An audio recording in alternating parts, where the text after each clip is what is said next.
আসসালামু আলাইকুম। Hello and welcome to my channel smile with Surabhi. সবার সুস্থতা কামনায় শুরু করছি আমার নতুন আজকের ভ্লগ। আমার আজকের এই পুরো ভ্লগ জুড়ে থাকবে আমাদের ঈদ যাত্রা। সকাল 6:45টায় যেহেতু আমাদের বাস, তাই আমাদের যাত্রাটা ছিল বেশ সকাল সকাল এবং আমাদের এখনকার গন্তব্য হচ্ছে ঢাকা কল্যাণপুর বাস স্ট্যান্ড। সবাই তো আমরা বেশ অনেক খুশি। আর ঈদের এই সময়টাতে বাড়ি ফেরা বা প্রিয়জনের সাথে সময় কাটানোর জন্য যেমন একটা আনন্দ অবশ্যই মনের মধ্যে কাজ করে, ঠিক তেমনি ছোটোখাটো কিছু ভোগান্তিও ছিল।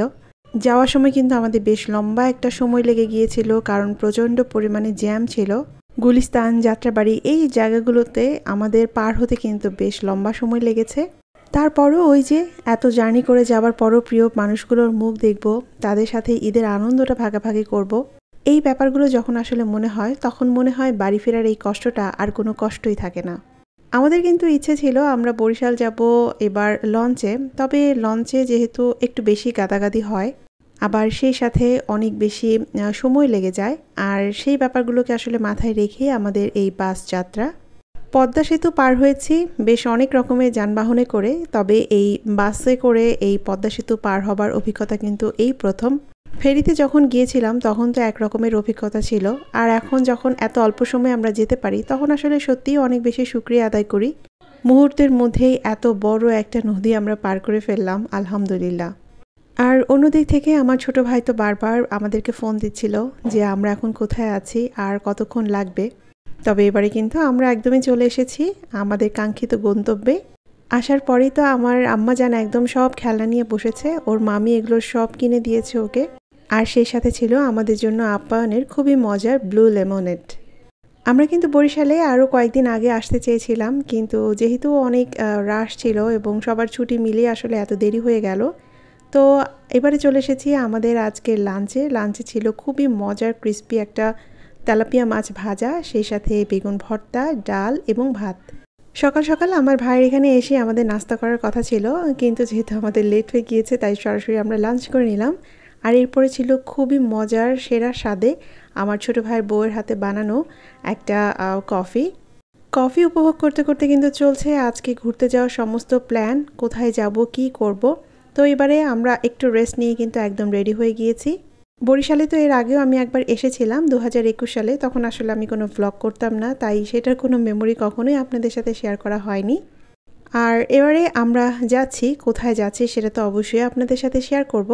বরিশালে ঘুরতে যাওয়ার যে স্থানগুলো রয়েছে সেগুলো কিন্তু আমার কাছে অনেক বেশি ভালো লাগে, যেহেতু এগুলো বেশিরভাগই দেখা যায় যে নদী বা খাল, কোনো দিঘি এই রিলেটেড হয়ে থাকে। তো গল্প করতে করতে এবার আমরা চলে এসেছি তালতলিতে। এখানে কিন্তু নদীর পার্কে ঘিরে গড়ে উঠেছে বেশ অনেকগুলো দর্শনীয় স্থান এবং সেই সাথে রেস্টুরেন্ট। ঢাকা শহর ছেড়ে যখন আমরা এত দূরে এত সুন্দর একটা নদীর সৌন্দর্য উপভোগ করছি, তখন আসলে ভীষণ রকমের ভালো লাগছিল। মনে হচ্ছিল জীবনে কোনো ব্যস্ততা নেই, কোনো কাজের কোনো ডেডলাইন নেই, মেসেজের রিপ্লাই দেওয়ার তাড়া নেই, কিংবা কোনো ফোন কল ধরার কোনো জরুরি অবস্থায় আমরা নেই। সব কিছু মিলে আসলে অনেক ভালো লাগছিল। তো এত সুন্দর নদী সৌন্দর্য তো উপভোগ করেছি, সেই সাথে কিন্তু আমরা মজার একটা খাবার খেয়েছিলাম। তো কি আসলে খাবো সেটাই সবাই মিলে দেখছিলাম। খাবার অর্ডার দেওয়া শেষে আমরা কিন্তু নদীর পাড়েও একটু ঘুরে এসেছি, আর এদিকে সিজদার বাবাকে দিয়েছি যে কোথায় তার নামের প্রথম অক্ষর লেখা আছে সেটা একটু খুঁজে বের করতে। মেহেদি দেওয়ার পর এই কাজটা করতে কিন্তু আমার কাছে অনেক বেশি ভালো লাগে। প্রত্যেকবার হয়তো এক হাতে এক সাইডে মেহেদি দিই, কিন্তু এবার অনেক বেশি মেহেদি দিয়েছি, তাই তার খুঁজতেও কিন্তু অনেক বেশি ঝামেলা পোহাতে হচ্ছিল। তবে খুঁজতে খুঁজতে কিন্তু প্রতিবারের মতো এবারও সে ঠিকই খুঁজে বের করতে পেরেছিল যে তার নামের অক্ষরটা আসলে কোথায় আমার লেখা হয়েছে। আর এটা হচ্ছে আমাদের ননদ ভাবি স্পেশাল মেহেদি। অনেকেই কিন্তু আমার মেহেদি দেওয়াটা অনেক বেশি প্রশংসা করেছেন, তবে আমার ননদিনীও কিন্তু কোনো অংশে কম যান না। তো নদীর পার ঘেঁষে আমরা যখন হাঁটছিলাম তখন কিন্তু ফারুক ভাইয়ের এই বিভিন্ন স্বাদের বিভিন্ন রকমের আচারের দোকান দেখতে পেয়েছিলাম।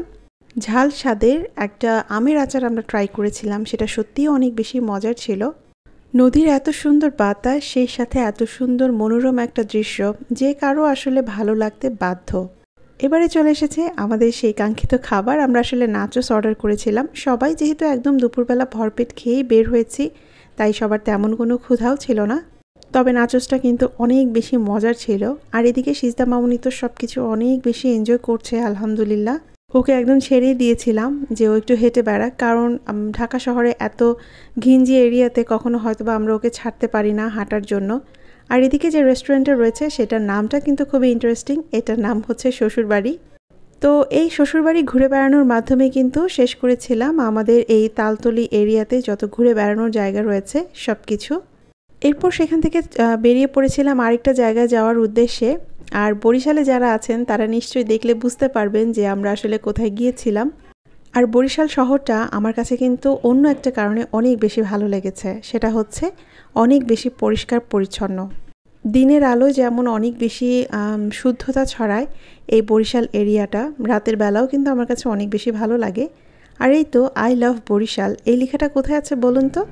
অনেকেই হয়তো এখন ধরে ফেলেছেন। হ্যাঁ, একদম ঠিক বলেছেন, আমরা এখন চলে এসেছি বরিশালে বেলস পার্কে। বেলস পার্কে ঘুরে বেরিয়েছি আর সেই সাথে উপভোগ করেছি বিভিন্ন স্ট্রিট ফুড। তার মাঝে ছিল জাম মাখা, আর আরেকটা যেটা খাবার সেটা না খেলেই না, সেটা হচ্ছে বরিশালের বিখ্যাত এই ডাব। যেখানেই গিয়েছি আমরা কিছু খাই বা না খাই, আমাদের খাবারের তালিকায় কিন্তু এই ডাব ছিল। আর বিভিন্ন সুন্দর সুন্দর মাটির জিনিস ছিল।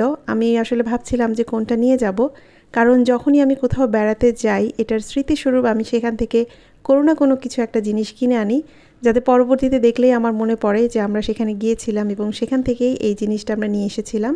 আমরা আমাদের পছন্দের জিনিস কিংবা খাবার যাই নিই না কেন, সিজদা কিন্তু নিয়ে নিয়েছে তার ঠিকই পছন্দের একটা জিনিস।